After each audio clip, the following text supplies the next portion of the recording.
Hello guys, I hope you are doing well. So BitSight second attempt is almost there, and in this video I will try to help you by giving some important tips regarding paper solving and also some other things जो आपको पता होनी चाहिए, because आपको पता होना चाहिए ये आपका लास्ट अटेम्प्ट है, क्योंकि इसमें गलतियां करोगे तो आपके पास कोई और अटेम्प्ट नहीं है जिसमें आप वो गलतियां सुधार सको. So make sure you watch this video till the end. आधी चीजें सुन के जाओगे तो कोई फायदा नहीं होगा. Also I want to say some important things to keep in mind before watching this video.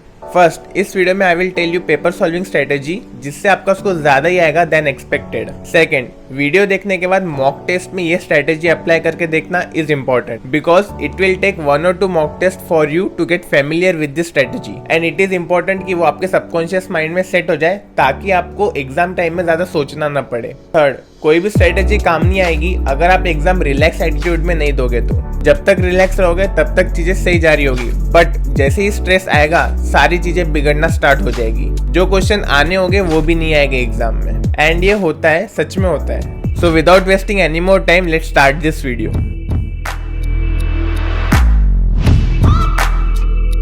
तो मैं एक रियल लाइफ स्टोरी से शुरुआत करता हूँ. ये स्टोरी है 2 स्टूडेंट्स की जो बिटसेट का एग्जाम देने जा रहे थे. दोनों की प्रिपरेशन लगभग सेम ही थी और दोनों बहुत अच्छे स्टूडेंट्स थे, बट उनमें से एक स्टूडेंट ने असली एग्जाम के पहले 18 मॉक टेस्ट प्रैक्टिस किए थे और दूसरे स्टूडेंट ने सिर्फ 1 मॉक टेस्ट प्रैक्टिस की थी. हाँ, सिर्फ 1. बट आफ्टर द एग्जाम जब उन दोनों का स्कोर सामने आया तो दोनों के स्कोर में 50 मार्क्स का डिफरेंस था. तो इट्स ऑब्वियस कि आप सोच रहे होगे जिसने ज्यादा मॉक टेस्ट दिए उसका ज्यादा स्कोर होगा, बट ऐसा नहीं है. जिसने सिर्फ 1 मॉक टेस्ट दी थी उसका स्कोर ज्यादा था, बट फिर बाद में पता चला जिसने कम स्कोर किया है उसने सारे क्वेश्चंस देखे ही नहीं थे एग्जाम में. उसकी प्रिपरेशन अच्छी थी, सो ही वाज थिंकिंग ये सारे हो जाएंगे, but landed up scoring less marks. And जो दूसरा लड़का था he used to follow some different exam attempting strategy. ये स्टोरी से आपको यही समझना था, आप एग्जाम पेपर को जिस तरह से अप्रोच करते हो उससे आपके स्कोर पे काफी इम्पैक्ट पड़ता है.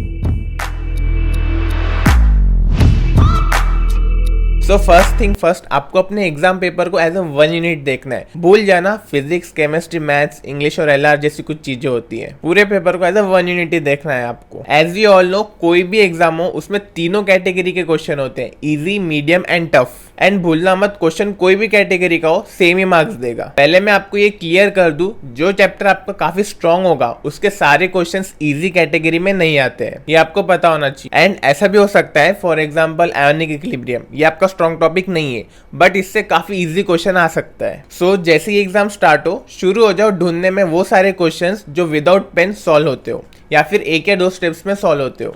वो सारे क्वेश्चंस को पहले निपटा लो. इससे क्या होगा, आपका कॉन्फिडेंस काफी बढ़ेगा. और जैसे कि मैंने पहले कहा था, इजी क्वेश्चन आपके वीक चैप्टर से भी हो सकता है, तो बिना पढ़े क्वेश्चन को छोड़ना. तो ऐसा मत करना कि आपको वीक चैप्टर का क्वेश्चन देखा और आपने सोच लिया ये तो आएगा ही नहीं और बिना पढ़े निकल गए. बिल्कुल मत करना ऐसा. ऑल्सो आप इसे इस तरह भी देख सकते हो कि आप सोच रहे हो कि आपको 50% ऑफ द पेपर ही निपटाना है पहले 1 घंटे में. तो इससे क्या होगा कि आप इजी क्वेश्चन ही करोगे क्योंकि आपको पता है कि 50% ही करना है मुझे तो सॉल्व. एंड बिलीव मी, ये 50% सॉल्व होने के बाद आपका कॉन्फिडेंस बहुत बढ़ जाएगा और आने वाले क्वेश्चंस को भी आप अच्छे से टैकल कर पाओगे. After that jump on medium category questions. उसमें से भी आपके काफी सारे क्वेश्चंस हो जाएंगे, बट अगर किसमें स्टक हो गए गलती से भी तो उसे छोड़ दो तुरंत. सोचना नहीं बिल्कुल और नेक्स्ट क्वेश्चन पर चले जाना. बहुत स्टूडेंट्स के साथ यही होता है कि उनका कोई सब्जेक्ट बहुत फेवरेट होता है और उस सब्जेक्ट का क्वेश्चन जैसे ही वो देखते हैं तो वो पागल हो जाते हैं, भाई ये तो क्वेश्चन करना ही है, और वो क्वेश्चन के पीछे हाथ धोकर पड़ जाते हैं.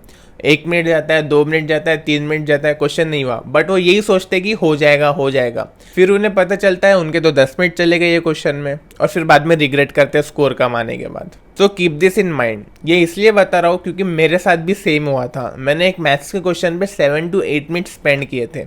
उसके बाद बहुत रिग्रेट हुआ था कि काश कहीं और केमिस्ट्री में मैं हाथ मारता तो शायद और क्वेश्चंस हो जाते. आप ये भी कर सकते हैं, जैसे कि हमने पहले 50% क्वेश्चंस को टारगेट करने का प्लान बनाया था इन 1 आवर, अब उसके आगे आप 30% क्वेश्चंस को टारगेट करने का प्लान बनाइए, जिससे कि आपको मीडियम लेवल के क्वेश्चंस इजीली मिल जाएंगे. बस यही सोचना है कि अभी मेरे को 30% क्वेश्चन करने हैं in 1 hour. Before moving ahead, I would like to thanks Get college Admission for sponsoring this video. आप में से काफी सारे स्टूडेंट्स मुझे डिफरेंट कॉलेजेस के क्वेश्चंस पूछते हैं regarding their placements, regarding their campus life, regarding their studies. तो here comes into the picture get college admission, India's #1 educational consultancy firm. This firm will not only guide you but help you to get into the best college possible. Link in the description or you can contact this number.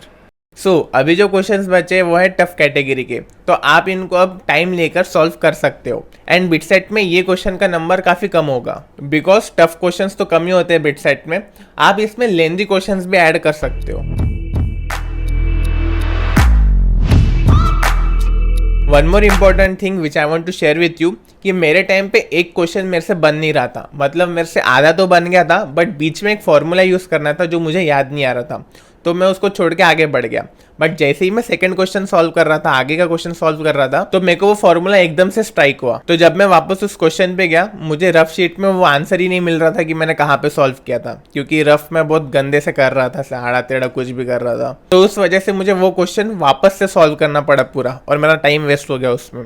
तो इससे आपको यही बताना चाहता हूँ कि आप rough work भी कर रहे हो तो प्रॉपरली करना, थोड़ा कि समझे कि कौन सा क्वेश्चन कहाँ पे सॉल्व किया है, ताकि आपको वापस कोई क्वेश्चन में आना पड़े या फिर आपको पता चले कि ये क्वेश्चन में तो मैंने गलती किया सॉल्व करते वक्त। तो जब आप वापस आओ तो उसे प्रॉपरली करेक्ट कर पाओ जल्दी से, आपको पूरा सॉल्व करना ना पड़े। एक और चीज़ जो मुझे बतानी है, क्योंकि आप में से फर्स्ट अटेम्प्ट होने के बाद काफ़ी सारे बच्चों के मैसेज थे, भैया मैं एक्सपेक्ट तो इतना कर रहा था बट बहुत कम नंबर आए।